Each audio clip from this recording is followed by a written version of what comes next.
سمجھا دیتا ہوں. کہا کیا فرق؟ اس نے کہا سن، کافر وہ ہے اپنی مرضی کا مالک ہوتا ہے،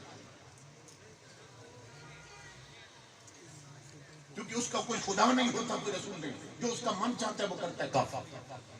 اور قرآن نے بھی کافر کی یہی پہچان بتائی. اور آئیتا من اتخذ الہہ ہوا، کہ محبوب آپ نے اس شخص کو دیکھا کہ جس نے اپنی چاہت کو ہی اپنا خدا بنا رکھا. یعنی بندے کو کرنا تو وہ چاہیے نا جو رب چاہتا ہے، لیکن وہ کرتا ہے جو اس کا دل چاہتا ہے. اس نے چاہت کو خدا بنا دیا.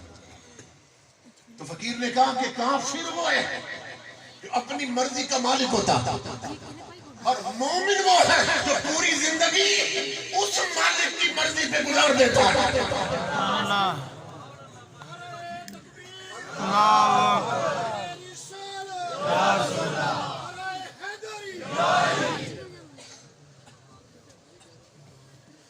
اب اس فرق کو زندگی بھر آپ دل میں رکھیں اور اس فرق کو قائم رکھیں.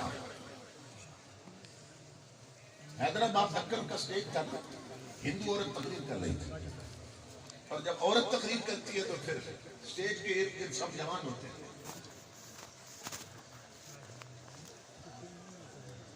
سب جوان بیٹھے تھے مسلمان قریب. اس نے دیکھا مسلمانوں کو بہت بڑا اجتماع ہے.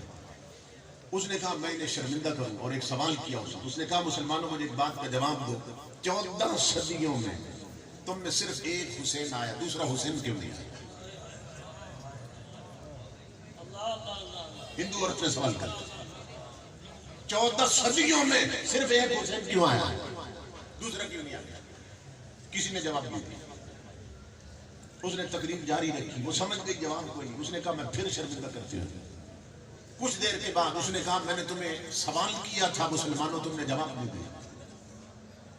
اور پھر سوال دوہرا رہی ہے کہ 14 صدیوں میں صرف ایک حسین کیوں آیا، دوسرا حسین کیوں نہیں آیا؟ پھر کسی نے جواب نہیں دیا. تھوڑی دیر کے بعد تقریر جاری رکھ کر اس نے تیسری بار پھر ایک سوال کر دیا. جب سوال کیا نا تو جوان تو کوئی نہیں اٹھا. پچھلے کونے میں سے ایک بزرگ کھڑے ہو گئے جن کی نگاہوں میں حسن مصطفیٰ کا جلوہ تھا، جن کے سینے میں عشق محمدی کا سمندر تھا. وہ کھڑے ہوئے. انہوں نے کہا ہندو بیٹی سن، تو نے سوال بڑا نازک کر دیا کہ 14 صدیوں میں ایک حسین کیوں آیا. سن اس کا جواب یہ ہے حسین آ سکتا ہے، فاطمہ جیسی ماں نہیں ملتی ہے. سبحان اللہ، سبحان اللہ، فاطمہ جیسی ماں نہیں ملتی، علی جیسا باپ نہیں ملتا. اگر آج بھی فاطمہ زہرا کی کنیزیں سچی ہو جائے، نام تو ہے کوئی غلام فاطمہ کنیز فاطمہ، آج بھی اگر امام الانبیاء کے غلاموں فاطمہ زہرا کی سچی کنیز آئے پیدا ہو جائے تو اللہ کی عزت کی قسم گھر گھر مجاہد پیدا ہوں گے، گھر گھر غازی پیدا ہوں گے. وہ بھی ماں ہے اسی دور کی جس نے غازی ممتاز کو جنم دیا.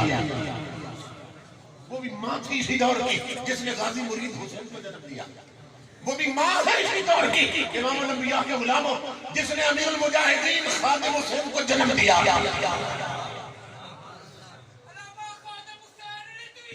زندہ